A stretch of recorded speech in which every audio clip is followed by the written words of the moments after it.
Welcome to Together Unprocessed, where five friends from across the world share real conversations about food, healing, and life. Let's get started. Okay, hello everyone, and welcome to this episode, which is talking about how we can help our children, our kids, move towards a healthier way of eating. It's something that I get asked about a lot, and I have talked to various different groups and individuals and families about. So I thought it would be helpful to share that information here, and you guys can ask questions, and hopefully everyone can get a bit of an overview of how we've managed to implement that in our household. Um, I don't have all the answers, so what I really share with people generally is the story of our family and how we've moved away and moved our kids away from eating processed foods completely and sugar completely, and what's worked for us. It doesn't mean that would work for everyone, but hopefully it will give you some ideas. I also have some kind of practical steps that when I coach families on this type of change they want to make, I will use those to help them think about how to, break this down into something practical.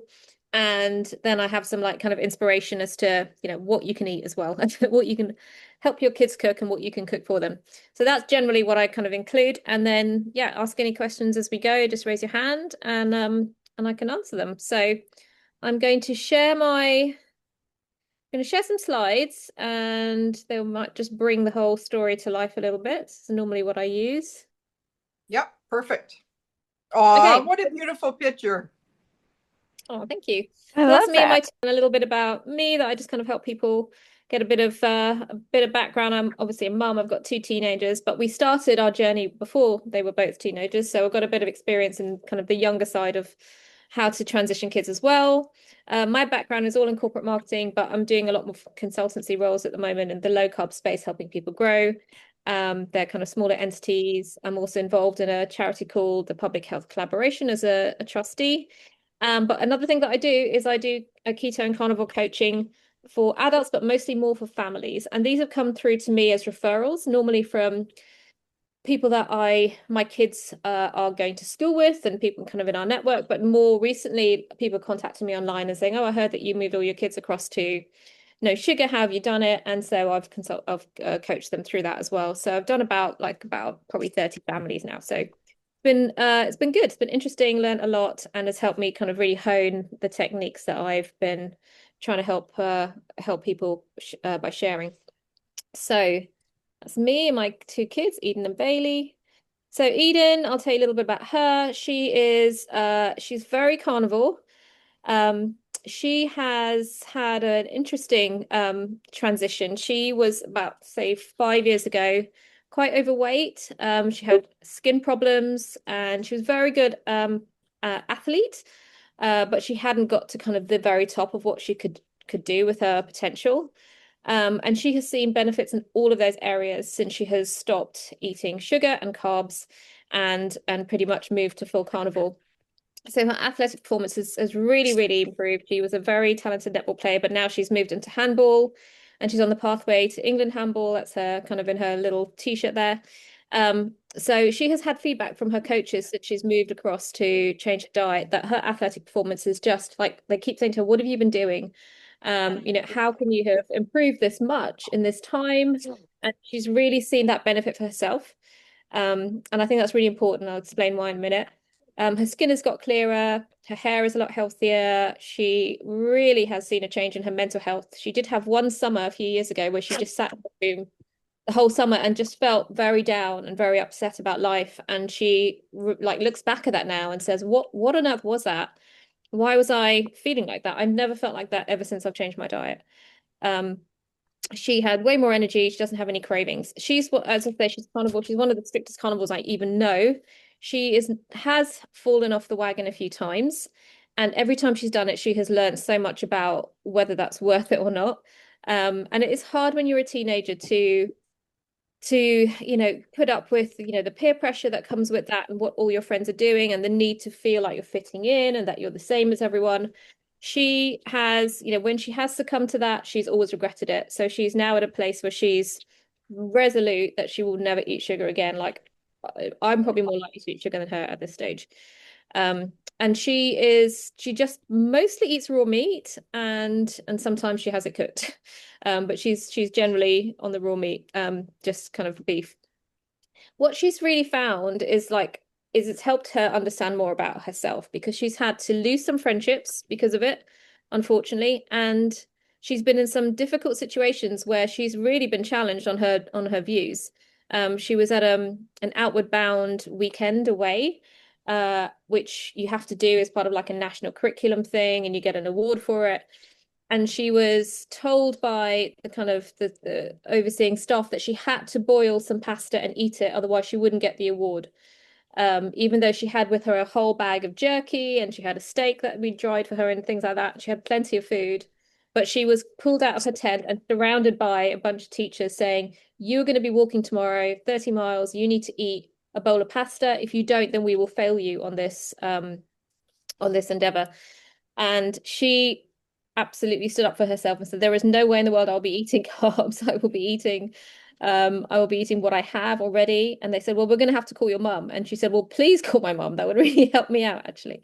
So they didn't, and they let her off. And she outperformed everyone on that outward bound walk. She was way ahead of everyone else, and everyone else had to keep stopping for snacks, and she didn't. So she's really found that she's able to stand up for herself now in these trickiest situations. Um, and her reason for doing this is really, I think for teenagers, it always comes down to their personal interest. Like she's loved getting her feedback about her athletic performance. She loves her skin being clearer. So it's probably quite, kind of selfish and not as, she's certainly not thinking about her future health. But I think it's important to recognize that that's still it's still their why, and knowing what their why is very powerful because then you can help them tap into that and see that potential, rather than saying, you don't eat that, you're going to get diabetes one day. That's not going to make any difference to kind of someone at this stage of life. So that's a little bit about Eden. And then Bailey is my youngest son. He's kind of animal based, so he does have fruit. He has definitely seen improvements to his athletic performance. We've just been playing rugby this morning for 2 hours and he did really well. But he's taken it more as an opportunity to share his story and influence others, and he's quite passionate about that. So he likes to invent recipes. He likes to do a lot of the kind of copycat stuff, which I'm hoping one day he'll grow out of. But that's for him is how he's able to cope with it. So if he does feel more pressure in his friends being able to have birthday cakes and he can't, so he will want to he'll feel left out if he can make a version of that for himself, even if it's later, even if it's not with his friends, that he knows he still has that option. That means a lot to him. If I was to say you need to be strict carnivore and there's no chance of you having any of those kind of nice alternatives, I don't think he'd be able to cope with it. So for him at this stage, I think that's the right thing. And it's the best that, we can hope for, and it's still better than most. And he does have that need to feel normal. That's what's kind of driving him to want to create these kind of options for himself. But he loves helping other people. So he loves the thought that he can tell his story and share recipes, and other people might do that. And he's been out a few times and people have recognized him, and he's just thought that's the best thing in the whole world. So he's unfortunately grown up in this influencer world that we live in, and he feels like he's a little bit a part of it. So that's what kind of gives him a bit of a kick. Again, it's about finding their why. So that's Bailey. And then, yeah, so how did we transition? This is how a little bit of structure that I put onto this to help people.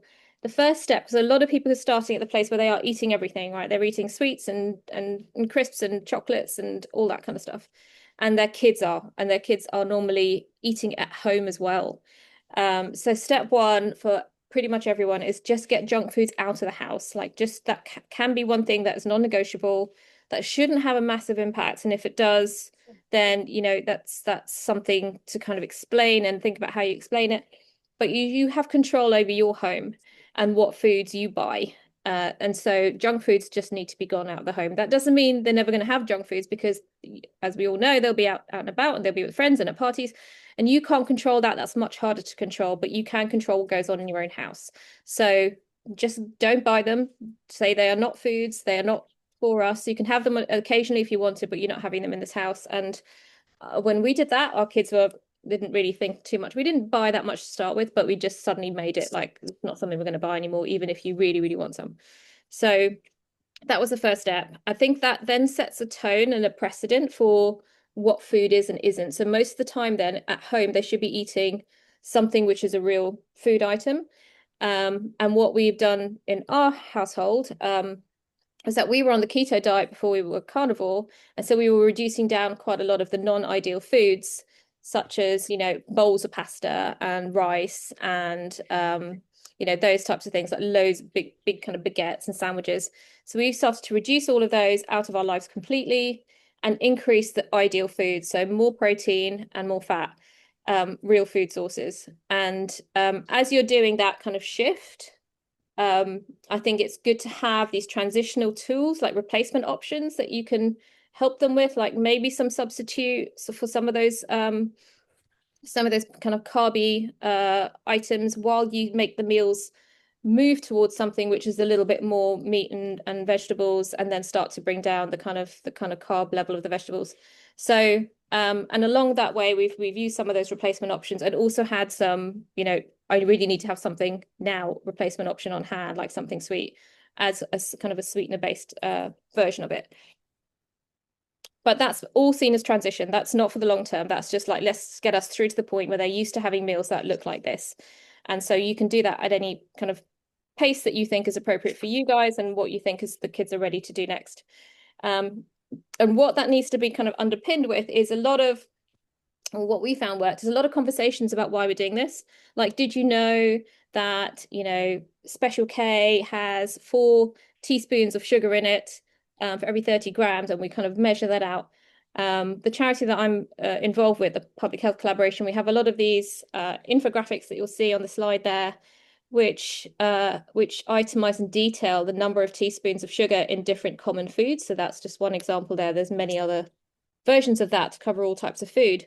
And kids find that really interesting, like, because you can relate to the amount of sugar in a teaspoon, and you think, I'm not going to eat a teaspoon of sugar, but if I am having like 30 grams of that, I will be eating 3 or 4 teaspoons of sugar. That doesn't seem right. So, and I didn't know that made sugar in even, these are carbohydrate products most of the time. So helping them understand that, using these types of tools, we have a few gamified versions of it as well, has really brought it to life for kids. Making it fun, being like just having distractions as well, like not having kids sitting around doing nothing where they have to have something to eat all the time, like keep yourselves active, be the role model without being too, kind of lectury in your approach, and help them understand why it's important. Make sure they've got mentors and companions. It really helped for us that that Eddie Abu got big when my son was transitioning, because suddenly he had someone online who was an influencer, who was cool, and who wasn't me, and that he could like relate to. That really helped for him. My daughter has her best friend actually, and her mum. They both moved to carnivore at the same time as us, so she had a friend doing it, so that really helped her as well. And get them involved in food hands-on. I think that's such a big part of it. Like, they have to understand where food comes from. If they don't, they'll see it all as just, just something for their palate rather than something that nourishes them. And they can see the kind of the process of making it. So my son does so much cooking. He will make more things than we ever do. But he really understands like the basis for cooking and what does what he can combine with what to make different alternatives and combinations. So he loves that side of it, and I think that keeps him close to real food, because he will only ever do that with real food. So that's generally the approach we take. Some tips: just remember, don't beat yourself up. Don't feel like, okay, I'm carnivore now and my kids are going to be carnivore. That's not necessarily, the speed you should go at.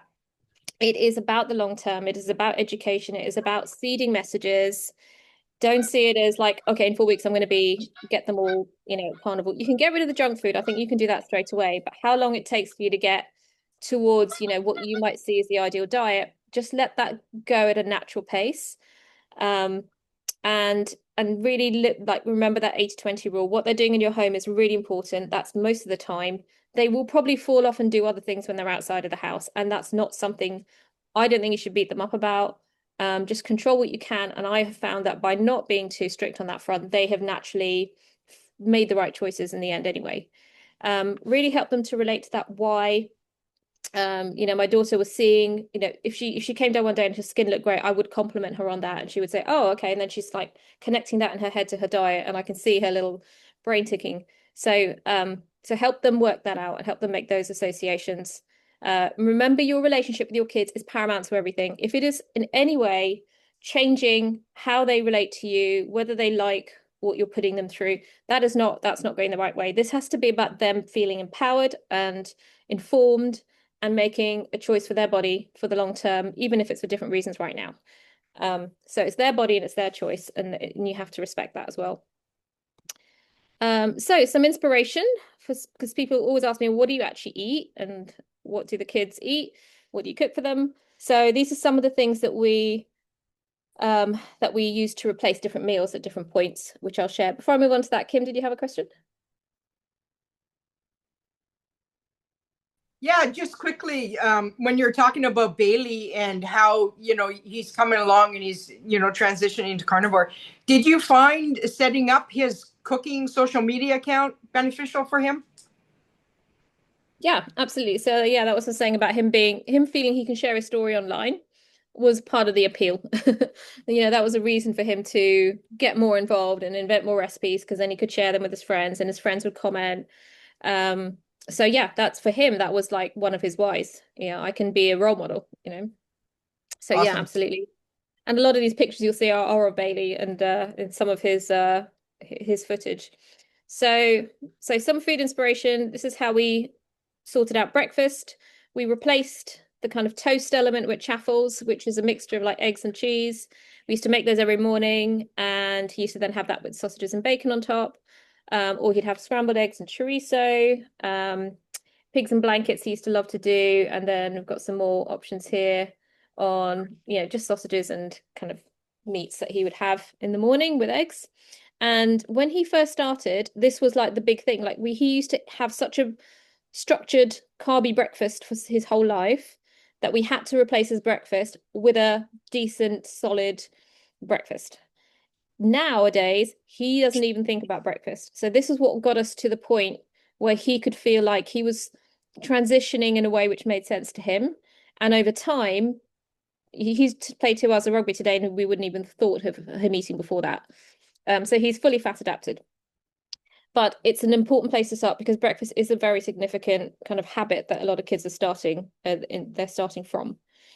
So that is breakfast. And then some of our favorite meals, we do chicken. And again, a lot of these are copycat meals. They're not like, if I'm as a carnivore, I would not want to eat these things. I do not think they're here for the very long term, but I think it's different when you have kids. I think your options when you have kids are you eat the real version of this, like the original version, or you eat this version. And over time, they will still get there. But these things probably take a lot longer to get out of their diet, or they become more of treats.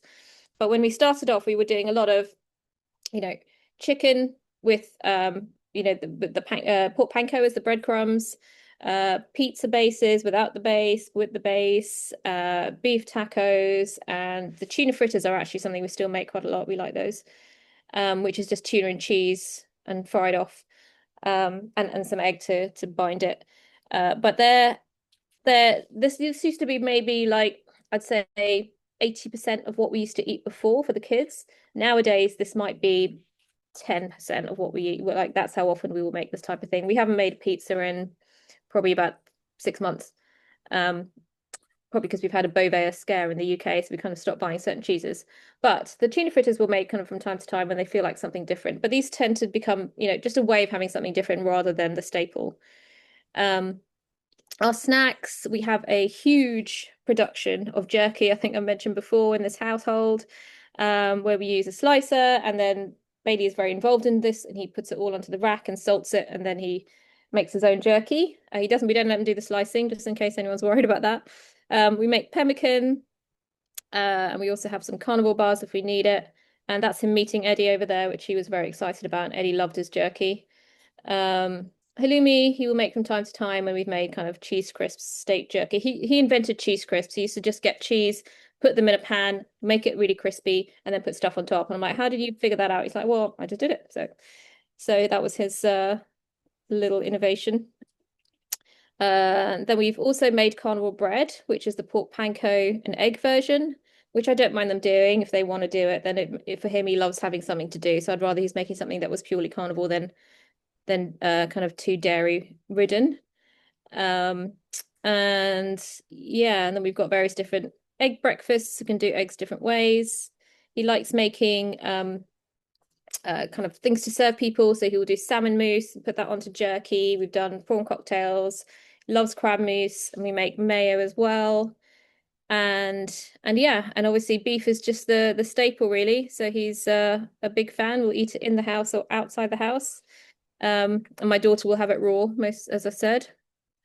And then desserts. So this is an interesting one because, we still do have desserts, but we have again reduced that down in terms of frequency. So a creme brulee, we probably have like now just on special occasions, but he used to make them more often than that. Oopsie cakes are for birthdays. Cream cheese mousse, which is from Courtney Luna's cookbook. He's made that a few times, and pancakes. And for him, when he was in his like he had the enthusiasm to want to do all these things and get the cookbook out and find the recipe and adapt the recipe, whatever it is. I will never stop him doing that if he wants to do that. I was never going to try and control this. Over time, he's realized, okay, I can have it. I don't need to keep proving to myself I can have it. So it's become less frequent for that reason.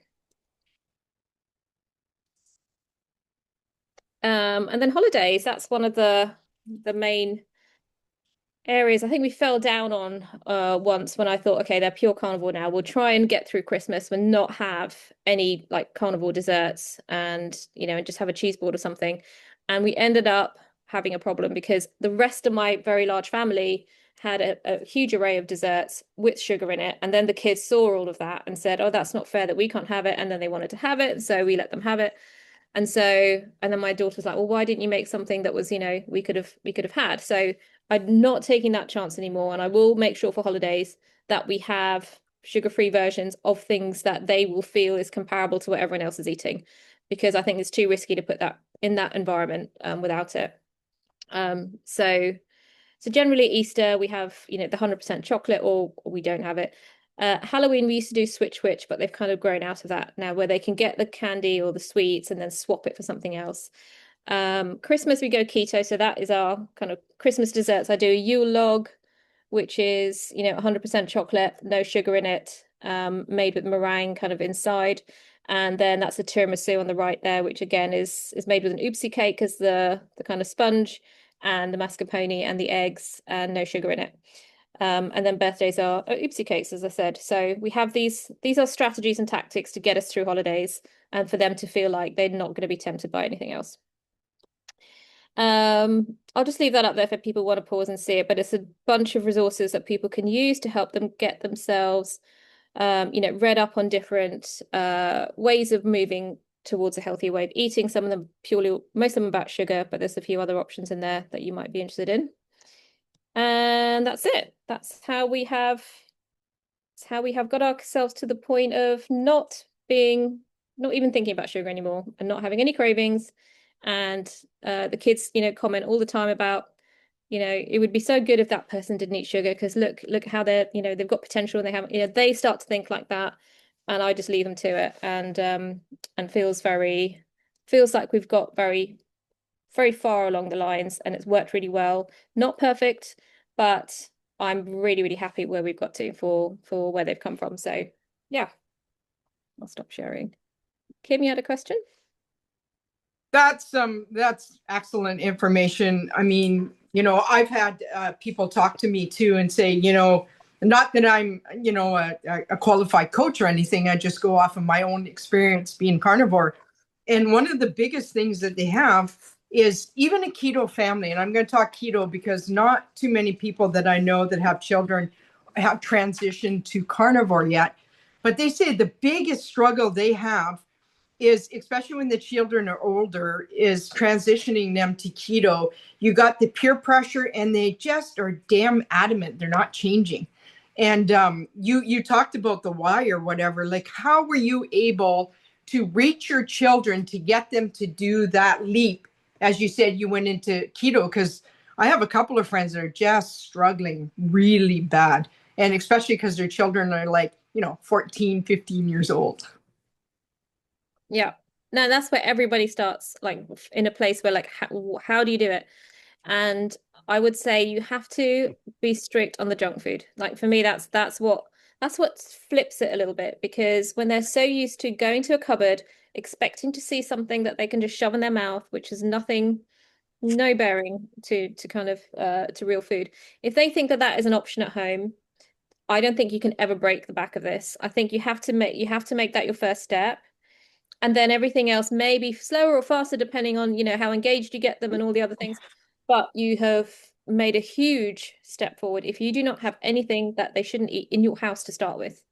And I know that can be really hard for certain families, like if the dad is still eating it or something like that. So it is much more helpful if you can agree that they keep things, in a box. If they're not going to be having those things, don't have them out for people or for kids, and make that the first step. I think if you can crack that, then the rest is about, how long will it take? How do we get there? But it's more achievable if you can do that.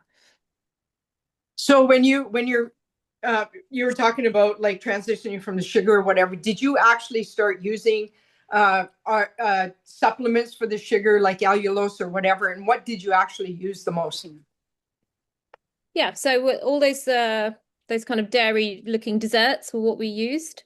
Um, and we used allulose and stevia mainly, and now we're more on allulose. And yeah, and we gave it that responsibility to the kids to make it. Like if you want a dessert, you make it. And we Mm, didn't stop them, like we didn't limit the dairy or anything like that, because that would just be too much on top of everything else. Um, so we put it on them and we said, just do what you want to do. And they did it and they're happy with it. And then they kind of, the novelty wore off over time, but they didn't feel like they were deprived of anything. They had a right. version, and I think that's really important for them. Awesome. And like you and I've known each other probably almost 3 years now. And I follow Bailey's channel. And I'll tell you, sometimes when he's on there, he's literally ear to ear with a grin. And he's so proud of what he's made. Like to showcase it, it's like he's getting this great big huge gold medal. I mean, you could just see it written all over him, which I think was brilliant. Yeah. Oh, you Kim. That's nice. Hugo, you had a question? Uh, and it is a similar point to what Kim raised, but I've tried getting my family, relatives, and friends on board with keto or even carnivore. Keto is more approachable. So yeah, that the first step is the hardest. Just getting that crap out of your diet, and many people just can't do that. But if they actually did keto or carnivore correctly, like they would realize they would feel better, and that why would might be even changing at the moment. But once they're not actually getting those benefits, it might seem like it's not worth it. But it is that gap, where you can't they don't see how they could be much better. And I think a lot of these, tips, I think they still apply to adults even. It's not just children. Yeah. Oh, yeah. Um, Yeah. Yeah. of course, it's a different situation, but it still applies. Like limit the ultra processed foods, right? Or just elimination is the best way I found too. And that's what I've advocated for too, like seed oils and all of that. So I just wonder, like, how long did that take? You know, that process. Did you just remove all the processed foods immediately? And if you did, were they consuming, processed foods outside of home? And, how long did that process take where they started to actually eat more real food, even if it's not ideal? Um, Gosh, I'd say probably over the course of 6 months to a year. My daughter had a really bad sugar addiction. She was one we used to go in her room and you'd like lift up her mattress and you would find wrappers of sweet packets that she would go out, go to parties, like fill her pockets or whatever, bring them home and have a little haven at home with all, and she hated herself for that. And now when she looks at back at that, she says, I feel so disgusted with myself that I was doing that to my body. And so she had the real problem. Like she was my first target in a way. And so that's when we said, right, there's no junk food allowed in this house, which means you can't bring any home either. Like if you go to a party, I don't want to, you're not bringing it back with you. So that was a very strict rule. She did not like that to start with. Um, but we were not going to compromise on that one. And um, and I think what she then started to say to me was, I went to a party and I've got these sweets I brought back with me. Can you put them in a box? Otherwise, I'm going to eat them. So she started to change her way of looking at it, knowing that she was going to succumb to this habit that she'd fallen and trying to get help, really. And she's like, I would much rather you just lock it away. She knew that abstinence was right for her. And so it was so much easier once she'd figured that out, once she'd clicked that in her head. And they don't need, like we talked about the why, they don't need the why to be there before you start. Like they can maybe have a theoretical why, but when they start seeing the why happening in real life, when they get feedback from people and say people say, "Oh, you look great," or you and they feel great themselves, that's when the why starts to click into place. So you just need to get them far enough along that they're going to start seeing those benefits, and then it starts to take a bit of a cyclical effect and helps them move along more on their own accord. So, and it's certainly not linear. Like it's going to be, 10 steps forward, 2 steps back, all that kind of stuff for a period of time. But you're looking at the long term. You're looking at, how you do it over, months and years and not just like, the few weeks. So it's you just and I think if you get that first step of just get rid of junk food that doesn't get eaten in this house, you have a chance. You have a really good chance. So I'd say a few months, but it can vary. I have an example with my dogs. With my dog and cat, they don't actually want anything else other than me too. Even if it's, if it's fallen on the floor, they don't want it. Like even the kibble, I think uh one of my family members offered kibble, the dog didn't want it. Yeah. So it applies to animals too, I guess. The addiction just when that's away, like it's not gonna come back. They know what's good. Yeah, Yeah. exactly. Yeah, so true. Cindy had a question? Yeah, I think, we're talking about putting away these things that we can't have, right? The no junk food, no processed food in the house. And there's so much focus on the can't and the negative, I love how you focus on what can we have, what can we do that just feels like you're part of your friend group or whatever. And I mean, yes, it's good for grown-ups. I love hearing this for me. That I just need to really get more into making myself some treats that are good, especially we're going into the holidays. And I was thinking of it this morning. Okay, what am I going to do? It's hard for me to stay the course when people around me aren't doing it at all. But Yeah. I need to find the time. I need to get your son's recipes out here and make a few treats for myself, so that Yeah. I can focus on the positive. I think that makes a big difference. Yeah. Yeah, And thanks. thanks, Cindy. When I was talking about getting rid of the junk food, I didn't actually say very explicit. I didn't make it like the junk food's gone, guys. No more junk food. And it wasn't really like a strict announcement. It was what we decided and we did. Hmm. And just let them kind of figure it out without making a big thing of it. And then just upped the alternatives. So if they wanted something, we'll say, look, well, we can make this, doesn't have sugar in it. And then we just get into the swing of that without it being all about we can't have this, it's just we're not going to buy it anymore. Yeah. It's not so let's and not make a big thing of it, because otherwise they feel restricted and you don't want that to be happening. So yeah, you're totally right. I did do Uh, that for a while, like just not having any snacks around it. I mean, I try to do that. I have a 17 and 19-year-old, so that's quite difficult. So that now, they have their own money, they're buying these things. Um, but at least yeah. I'm not buying it. And but it's good. It reminds me that I don't need to feel the pressure from my older children to feel like I have to have those things around. So it's Yeah, good. that's good. And yeah, you can still be the role model for them, and they can decide in their own time what they want to do. Yeah, I think that's exactly. still a big improvement. So Ashley? I'll lower my hand first. I've got two questions. Okay, so I've got a 13-year-old and a 17-year-old. My 17-year-old is slowly coming on board with a ketogenic way of life. So she is trying really hard, whereas my younger one is the sugar carboholic and a struggle. So while I am not buying these things like you've suggested, they now get an allowance. So like my younger one will go and buy all these lollies and things. So I suppose where I'm coming from, where I suppose I was when I was asking you, because you mentioned that in there, sort of saying I do have the worry because obviously diabetes runs in the family, in the extended family as well. So my whole thing, which is probably what I'm doing wrong now, is like we're saying, well, don't do this, don't do that, because it's you're going to become diabetic or all that sort of stuff. So that's the first question. How do I change that? And the second one would probably be about the peer pressure, because that's where it comes. They were doing so well at one point where I was getting all these changes and they were doing these changes. And it's then that whole pressure of going to school with it, because they take their own lunches to school and everything. So when you were trying to include things like eggs and tunas and all these things, which they love, but now they refuse to take to school because they're almost vilified at school. So how did your kids navigate that whole peer pressure of that? Because that's what I keep getting. I just want to be normal, is what they're saying. We just want to be normal. I'm like, well, those normal things is what creates the diseases and all that sort of stuff. So it's like, how do you combat that? So those are my two sort of questions, if that makes sense. Yeah.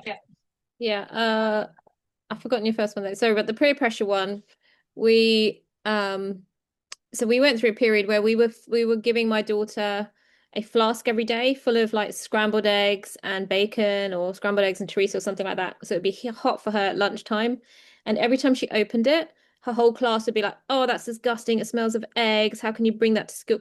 And then suddenly this meal that she loves having at home, she's really self-conscious about it. And the other thing was that the school made it mandatory. They still make it mandatory for you as parents to pay for the food they provide. So you're paying for it. And also, you are not allowed to bring your own food in. So we had a real problem, and I had to get a certain doctor to write a letter to say that she was intolerant to any of the foods that they were cooking. And I just listed like a load of things that she couldn't have, and she needed to bring her own food in. And so we got past that hurdle, but it was a bit of a bit of a hurdle to get over. But in terms of the peer pressure, it's such a hard one. I would just say try and find something which isn't going to make them feel self-conscious, but which is still the right thing.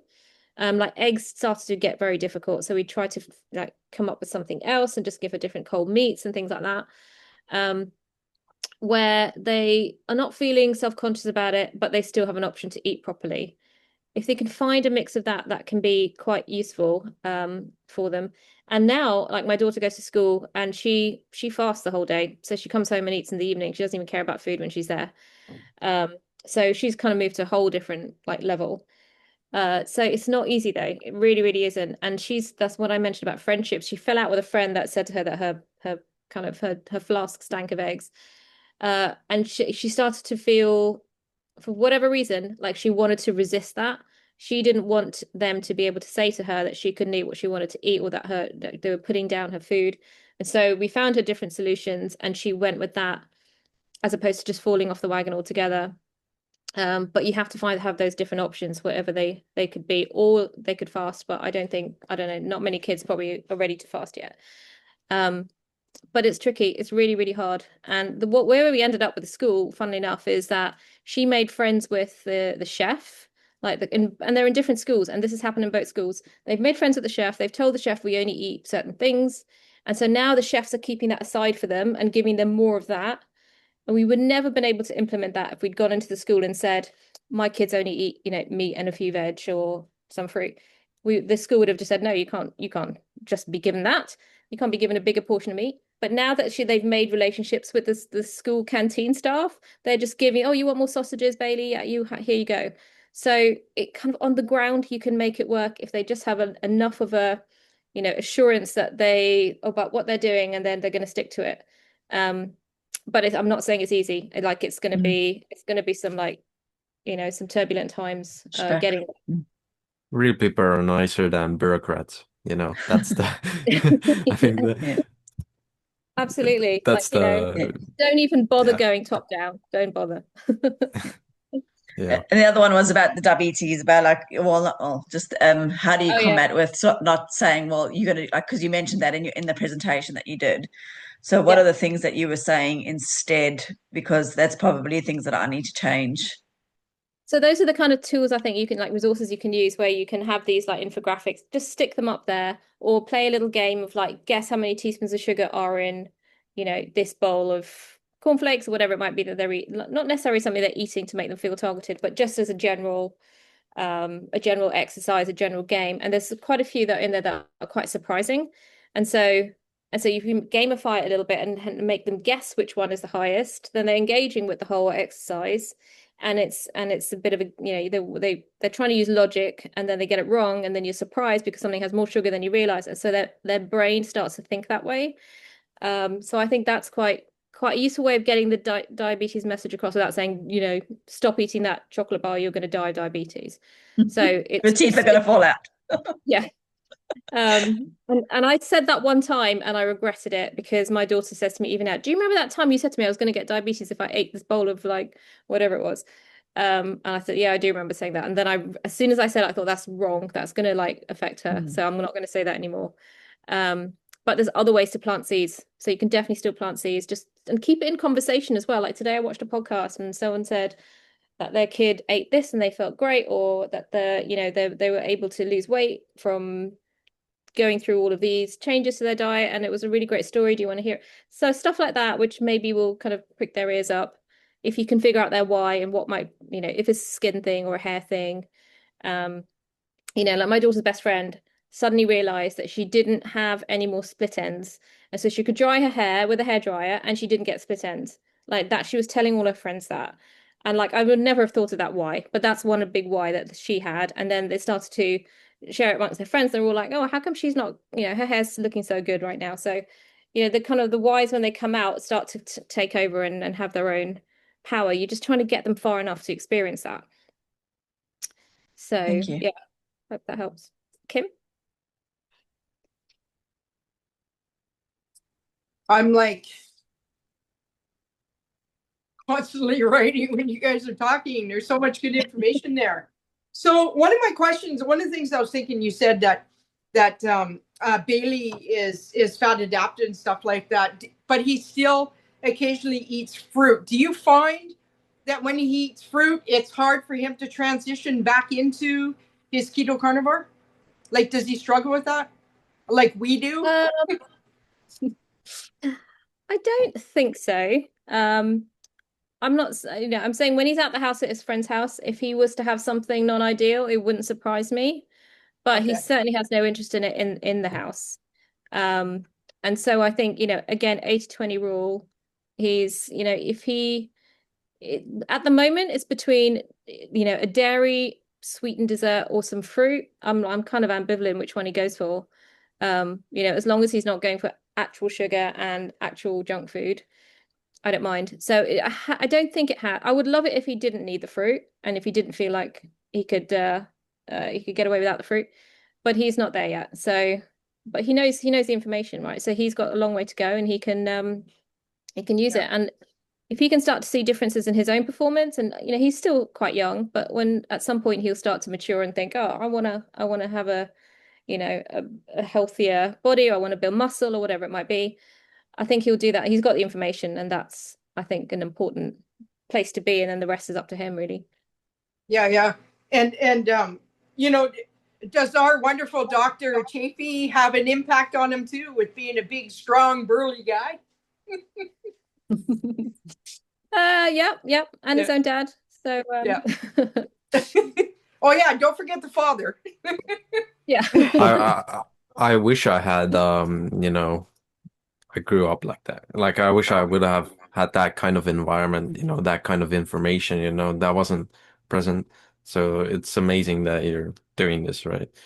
It's such a big lift. They I guess they weren't sick before they started the diet, but the lifestyle changed. But even in that case, you can see obvious benefits, and I think that's huge. And yeah. Thanks, Hugo. Yeah, I wish you did too, but you're on track now, and that's the main thing. Hugo, you just said the word lifestyle, and I think that's the biggest key right there. And I'm thinking about your kids, how they're starting their lives this way. It's so much better. Think about how what I was eating well, and I thought I was eating well. And the time that I was vegetarian and all of that, I was hurting my metabolism. So I came into this with insulin resistance. And even though I thought I was eating healthy, I still had damaged my body for decades, And to think that, so when Kim asks, how is he doing when he adds fruit? Well, he probably doesn't have any problem going right back into being fat adapted because that's what we're supposed to be able to do. It's just these years of damaging ourselves and not even knowing it, thinking we were doing the right thing, that has made it difficult, I think, for me especially, and for others that I know. So Olivia, just fantastic. Like what you're my hero now. Talking about Oh, this with the kids. nice guys. It's great. I hope people really take this to heart. Thanks. Oh, thanks, Cindy. And yeah, you're right. If I didn't know he was fat adapted, I'd be a bit more worried about him having sugar from time to time. But he literally gets up in the morning. He doesn't eat till well beyond lunch. He'll play sports in the meantime. So his body is just used to that now. And he's doing so much sports anyway that I think the glucose is just getting used pretty quickly when he does have it. So I think he's fine. Yeah, I'm not worried about him at all. So, but yeah, it's Yeah. I don't want to say that like there is one way to do this or that, we figured it out and everyone else should eat as well. We just worked with the situation we had, the, incentives and the context and the experience that my kids had had and try to work with that. And that is the main point, is like work with your kids, not against them, help them understand and have information and guide them towards their whys and making those links. That is what I think a parent's role is to do. I don't think it is to do anything more strict than that. Just make sure you don't give them, don't make it easier for them by not having things in the house. That's all. And feed them the best Yeah. food they can have, and they won't care about that stuff anymore. So, we can do so. We may think that we have no control here, but there is a lot that we can do. There is a lot that we can do, and the rest is up to them. And you have to remember when your role ends. Like you go. Regarding the point about, being fat adapted when you're consuming some fruits, or, I had that example where I ate 5 apples and I felt perfectly fine. Like that's 40, 50 grams of carbohydrate on an empty stomach, on a diet where I'm consuming no carbohydrates essentially. And I was fine. So I think context matters, the type of things you eat. Uh, because I don't think, it was seasonal, like it was more appropriate, but if you can get transition out of that, that would be ideal. But I wouldn't say it depends on the quantity you eat. Like just a few apples or 5 apples that might not kill it, but hundreds of grams of carbohydrates could be a problem. So, Yeah. it's if it happens one time, it's not gonna, you know, break Yeah. break the diet, or the lifestyle. It's just a hurdle in the way, right? And you have to recover from that. And it's a learning experience as well, right? If it is negative, then that person will just get that negative experience, and maybe it will just change their why a bit. Yeah, exactly. Yeah, I see every instance where you fall off as such an important learning for them, like especially for them, for adults too, but for them it's like, oh, okay, I'm actually learning this myself now. I'm not being told anything. I'm experiencing it. That's so powerful for them. So, yeah, Ashley. I just had a thought, when you were transitioning over, did you do a lot of sort of meal planning together as a family as to what you were doing, or was it just a case of, whatever you felt like on that day? Or, did you find maybe meal planning was easier so that you already knew what they were going to be eating or that sort of thing as well? Is that something you would recommend doing? And again, sort of like we also taught in this, obviously in this world, they're taught, especially at school, like they have them, obviously they only come to school breakfast, then they have their morning recess, and they have lunch, and they're having afternoon tea, and then so they're almost eating like this constant insulin spike because they're actually never not eating. So how, just I was just thinking about that now, with that as well. Any Yeah. tips?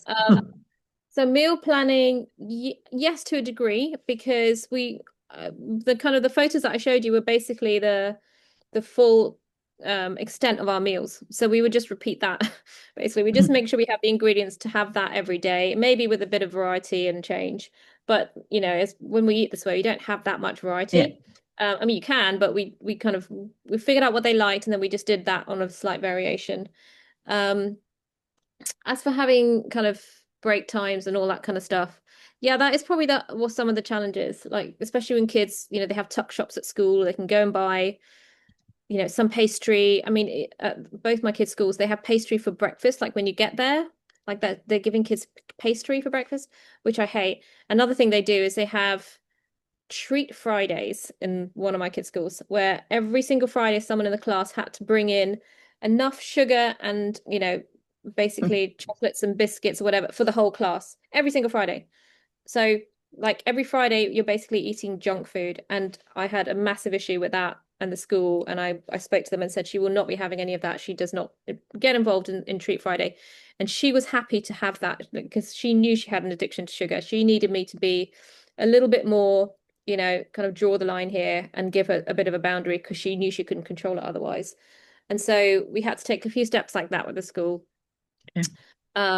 But if she had felt bad about me doing that, I wouldn't have done it. But I knew that she needed me to do it, and I asked her, do you want me to tell them that you're not involved in that? Because it's just a free for all. Like, school is the worst place. There's like birthdays, bringing cakes. There's like teachers' birthdays.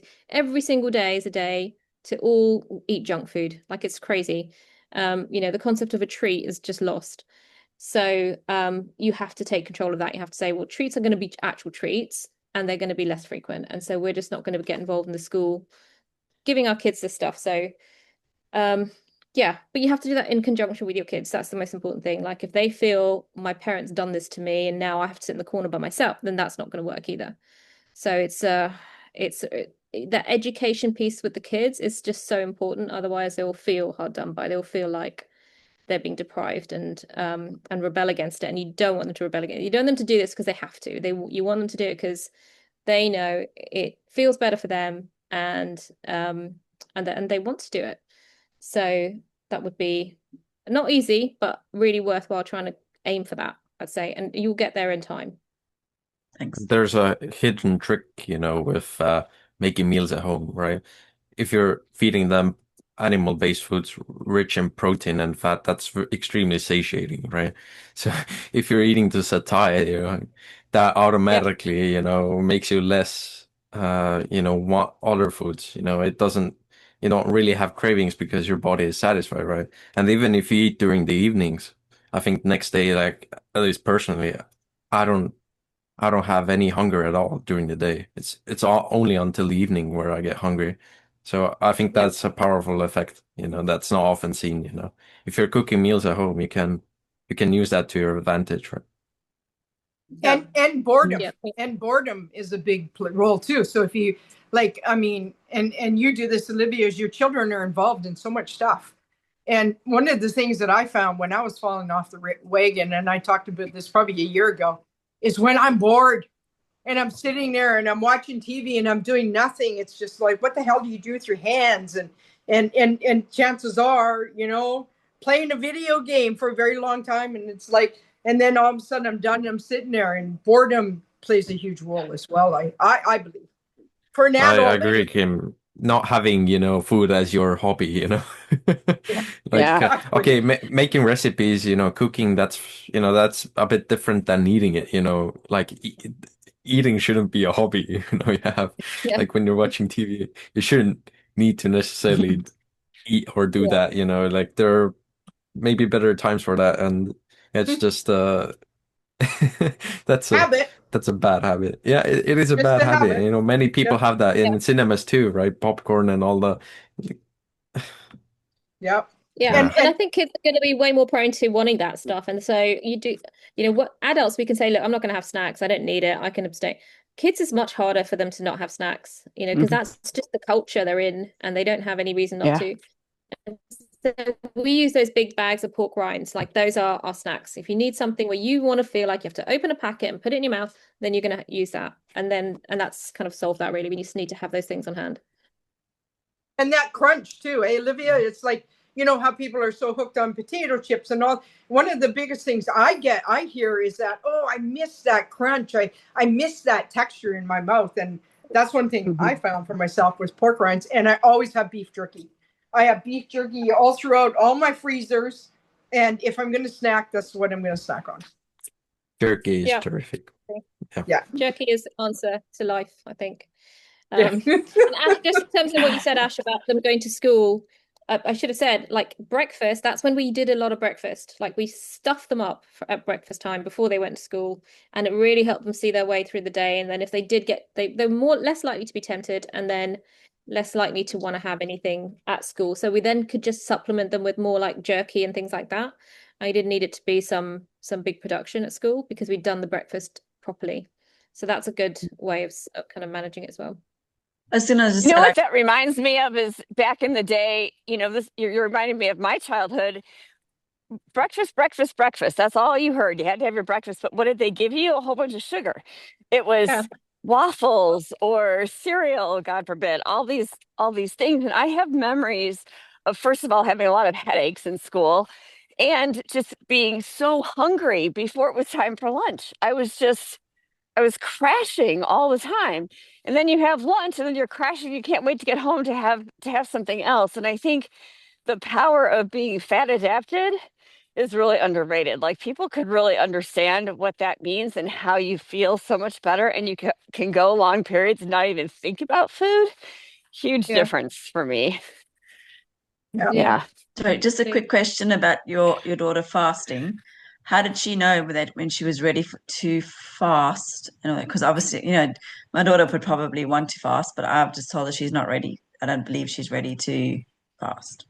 How would you answer I that? think it's only actually been in the last few months because, I mean, no, when I say fast, I mean while at school. Like, if she was at home, that's what I'm meaning. she could probably get up in the morning, go and do something, come back and not eat till late afternoon anyway. So that's just her natural feeding cycle. And so, like, neither of them will eat breakfast anymore. We don't have breakfast. So she will, now she's just taken it, now she's in a new school basically, and she hasn't got this deal with the kind of the meat guy anymore. She's changed schools. She doesn't want to go anywhere near the kind of stuff they serve there. Like, it's just all processed burger buns and that kind of thing. And so she finds it way easier to just fast through that. So, and she knows now that she can not eat until she gets home from school at about 3:30, because that's what she does anyway. And she's not even that hungry. When she comes in, she's like, can I have a steak? I need a steak now. But she doesn't need it during school. So she's to just figure that out herself, because she knows her natural cycle is not to eat. Because when we're talking about fasting, we're really just talking about like kind of an OMAD or a small eating window. That's what I'm meaning with my daughter as well. Yeah. So if she can do that naturally, then she could apply that in the school context and see how she feels. And that could be a way to not have any of the problems, really. Thanks. Okay, guys. Well, I hope that was useful for you and for anyone listening. And yeah, it's just stick with it. Remember to focus on their why, and don't think of it as something you need to accomplish quickly. Just keep the information there, make it fun and educational, and just remember you're in it for the long term. And whatever you do, they're going to be way better off than most of us were. So that's a win. So good luck, and let us know if you have any questions. We'd love to kind of help you out if you need it. So thanks, everyone. Bye. Thanks. See you next time. Bye. Bye.